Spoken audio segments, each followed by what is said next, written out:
Welcome back to Active and Healthy with Gina. Well, we had such fun last week filming outside with that magnificent Cape Town backdrop in Nadia's beautiful home that we had to go inside and cool off. So now we've got another beautiful, beautiful background. And again, I've got Nadia and I've got Saba to keep me company.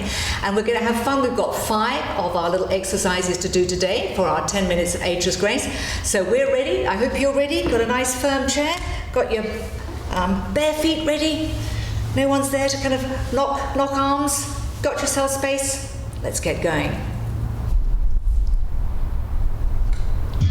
Now, our first exercise is about working on our balance. So we're just coming up onto our toes, dropping these heels down. It's a nice slow one. So imagine you're just bringing them down, coming up on the toes, and down, and up, and down,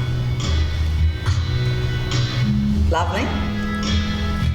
Now this time when we go up, we're going to keep one leg up and the other foot is just going to tap down. So we're just tapping one heel and keeping the other one up. So we're just working one side at a time. All right, let's change sides. Come up, keep that palm up and tap it down on the other side now.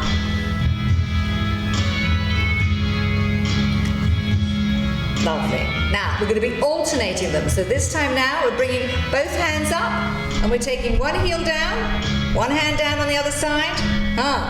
We're going to try and get the brain coordinating on the opposite. So tap, tap. I think that's the, is it? I'm not sure. If I don't know what I'm doing, neither does anybody else. In which case, anything works in this show. Very good. All right, now we're going to stop with both feet, move them forward. Keep the heels down on the floor and you're just bringing the toes up towards you. So I want you to imagine you've got a piece of string around your big toe. You're bringing that up and tipping your legs and your tummy back a little. So you're just tightening the tummy and back and back. Very good. We want that core nice and tight. Imagine holding that strong. Lovely. Now I want you to keep this tummy button into your spine. We're taking one leg up and lowering it. We'll run out of music. We'll have to go to the other side, leg up and down. Now the next exercise is all about us spelling words with different parts of our body. And I thought because I've made some new friends and I've got to learn how to spell new names, we're going to start with, well, Nadia's nice and easy, but we'll start with Nadia. So we're going to spell Nadia's name with one foot in the air and with capital letters. So it's an N and an A, and across that and a D, and a big I, and an A. Very good. Now, Saba's name I haven't come across before. Very, very pretty. So with a big S in the air, S. Now we're going to do a small A, and a big B. Ooh, this is changing it up. S-A-B, and a small A, yes. And now a G, big G, ow. Ooh, that's quite difficult. And a little H. Okay, now a very good one to work with, kind of like belly dancing, is doing it with your tummy button. So now you're going to spell Gina's name. So there's capitals with a big G, so we're doing a G and a big I. Oh gosh. And an N, and it's going to go there, and there, and there, and an A, is it like that? Yeah, small A. Any A you like, Nadia, that's a good question. Now your husband's name, okay, so we're going to spell that with our hand in a big A, but we're going to spell it downwards. So it's A, all right, and then an S, yes, H, yes, R, right, going down, A, down to the bottom, and an F. Okay, and we've got Bjorn here behind the camera, so let's quickly spell Bjorn's name going down. B, that's a J now, O, R, N. That's right. You see, we've been spelling different directions, different names, different things. Okay. All right, now the next one we're going to work on our spine, everybody. So the spine runs right from the very, very top, cervical spine, all the way right down to the base. So we're going to imagine that we have got a piece of string, top of our head, that is just pulling us as far forward as we can go, and we're coming back. So let the arm down now. Let the arm just rest on your knee. We're just letting the whole body and the back and the spine just have a nice stretch forward. So we're just stretching forward. Lovely.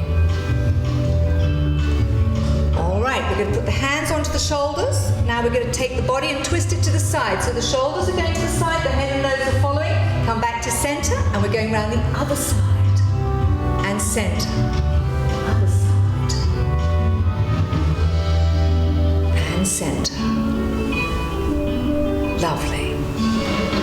Now we're going to let the arms loose because I want the arms now to just swing. They're going to go side, and the head and the nose is going to follow those hands, going round to the side. Nice coordination, nice big sweeps. Try not to knock Nadia out of her chair this time. Lovely. And we go. Very nice. All right, we're going to bring the hands back to the knees, and I want our hands on our knees, and we're just going to reach forward and touch our shins. So our shins back to center. So we're bending the body down, coming back to straight, bend, and straight, bend, and straight. Down we go. Always take it at your pace at home. You don't have to go too fast or too hard, but just stretching that spine in different directions. That's lovely. Now, our next one, we're going to be working on our hands and our wrists. So we're going to start with a big circle on one wrist only, just going round, round, round, and change direction. It's going to go the other way. So important for activities of daily living that you have flexibility in your hands and your wrists. Rest is one on your knee, and let's do the other wrist, circle, circle. So. Just working on the wrists. I find my feet are tapping because they can't stop if there's music playing. Other way. Very good. Now, I want you to imagine you're opening a jar, and we're going to find out what everyone's favourite things are in their jars today. So grab your jar, get the lid. It's a little sticky, so you've got to try and turn that lid off. Okay, take the lid off, put it on the side. All right. Sabah, what's in your jar? Pickle. Ooh, pickles. All right, do I have to eat it? All right, take it out. Ooh. Crunch. Allow yourself to make faces. It's good for the facial expression. Okay, I'm going to put the lid back on my pickles.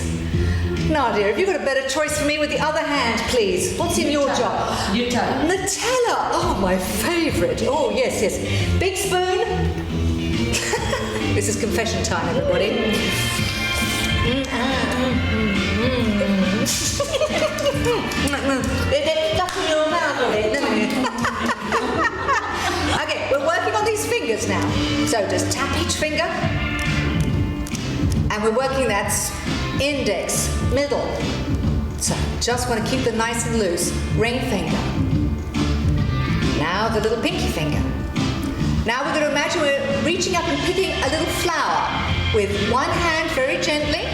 Now with the other hand we're moving now to the ring and the thumb.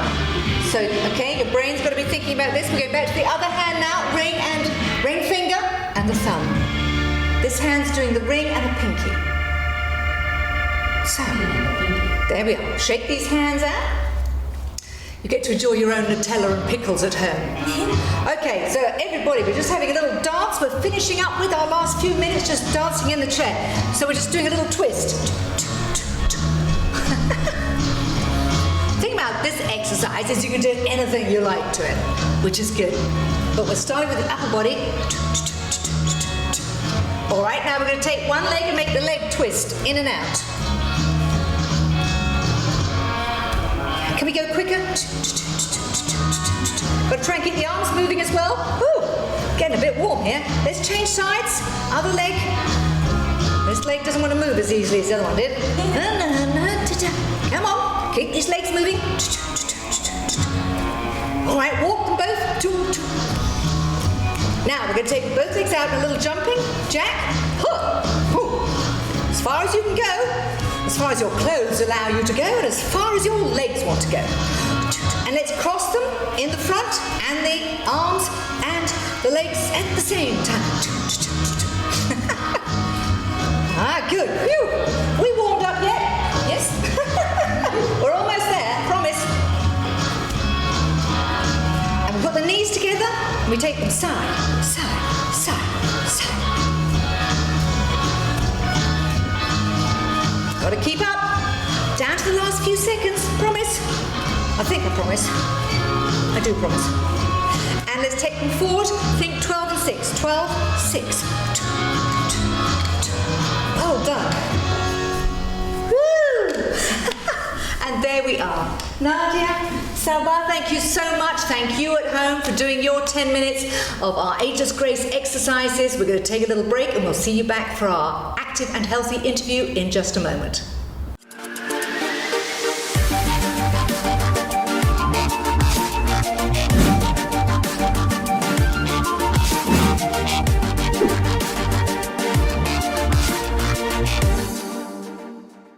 Welcome back to Active and Healthy with Gina. So we're carrying on from last week where we were interviewing Mariaaneheron and Paul Britton from The Bridge. And we're hearing all about retirement and this great course that they run. And we really want to encourage you to be able to get as much information as you can and realize that the finance side is only one small part.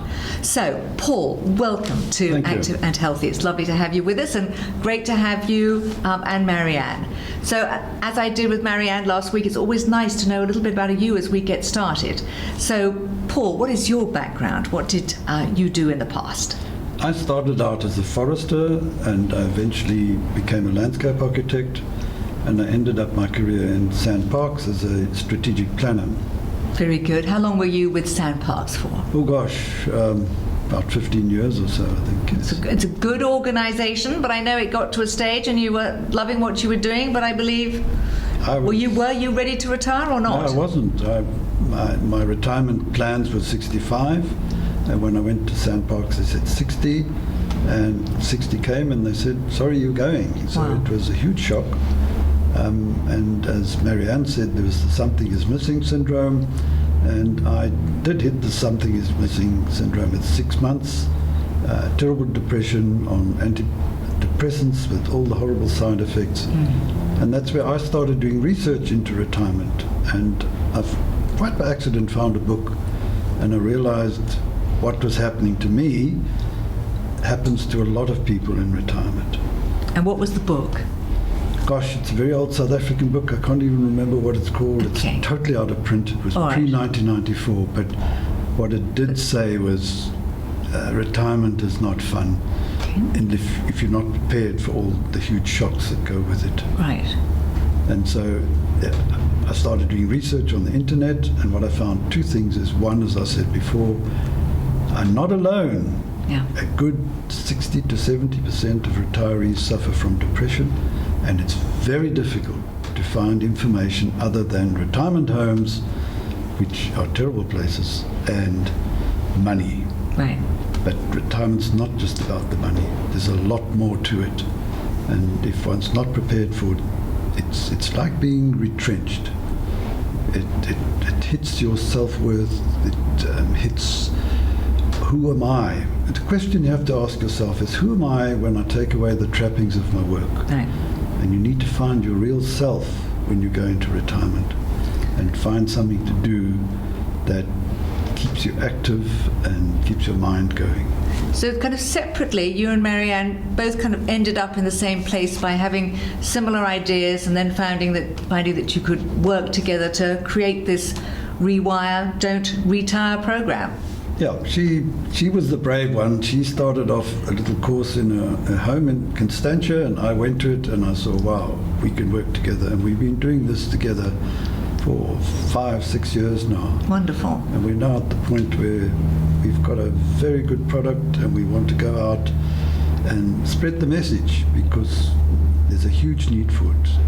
I couldn't agree more with you, and that's why we want our viewers to know more about it, because when I got a copy of the booklet, which I was very impressed with, and I looked at the daisy, the petals, and the different steps that you talk about, I know that there's a lot for me to think through and work through before I get to whenever that distant time will be for retirement.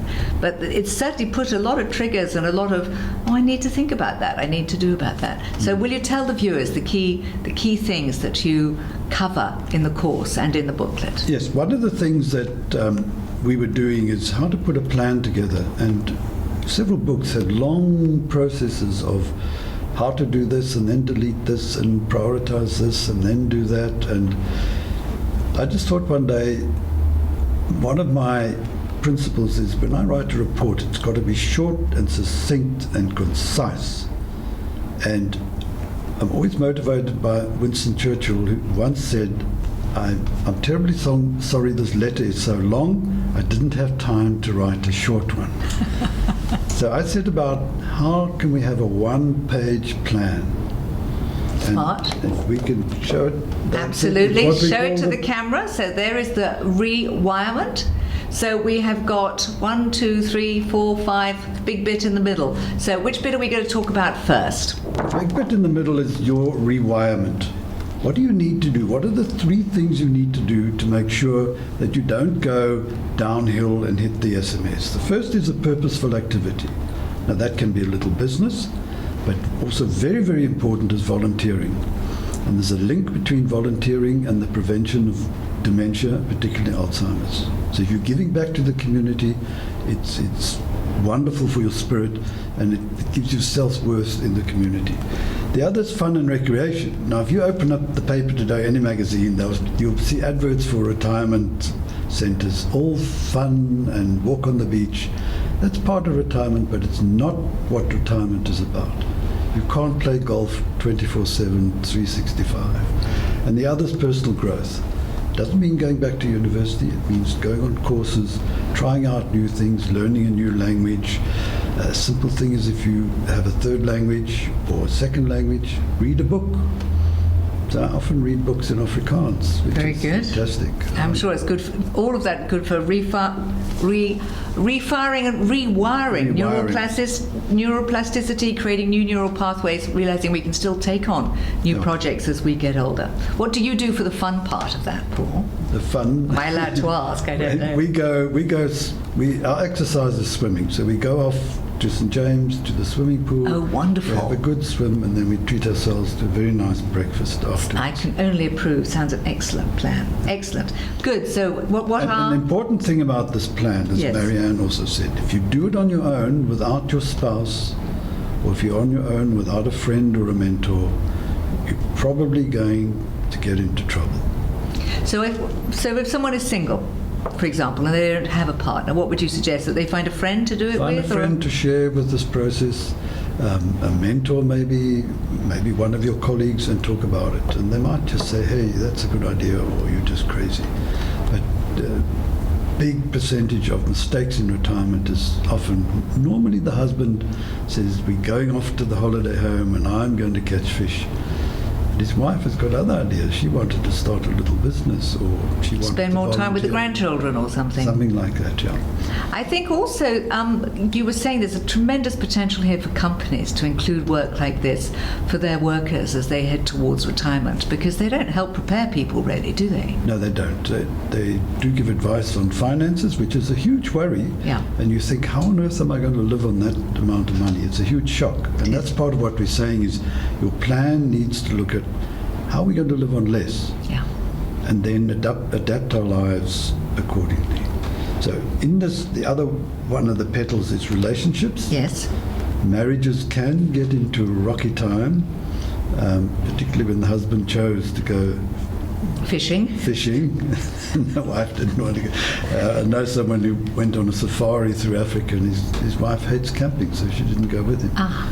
Yeah. The other is put old on hold. That's about keeping fit, both physically and mentally. Prove The that. biggest costs in retirement are medical, the cost of medical aid, your top-up, and all sorts of things that happen, and tests that the doctors want, and these things get more and more expensive. And it's about being physically and mentally prepared, so we're having a mental and physical program to keep your brain active and your body active. So it's about exercise, and that's where you come in. Absolutely. And it's keeping your brain active and being positive about your health. The time before you retire is to start thinking about your weight and your physical activity. But I like that expression, put old on hold. I think that's quite right. We're definitely doing that in this show. I don't like to use the word old here. I say I'm getting older, but I'm not old. There's no old. It's quite about, right. It's just you're as just a old word. as your thoughts. That's right. Yes. Good. Then you need to sort out your stuff, your will, and declutter your house. And at some stage, you might have to move. Who's going to get what, and where's all the furniture going, and all those things. Move or stay put. Where are you going? Retirement centres are not cheap. No. Can you afford it? When do you want to go to one? There's 20-year waiting lists if you want to get into one that you like. Yes. The levies are not cheap. So are you going to stay at home? Are you going to move? Or are you going to build a granny flat and stay there with the children? It's a big decision. All things to consider. And once you've moved, it's very difficult to change your mind and move back. Yeah. Okay, and then you're going to have a budget. And what's important about this budget? It has to be a joint budget.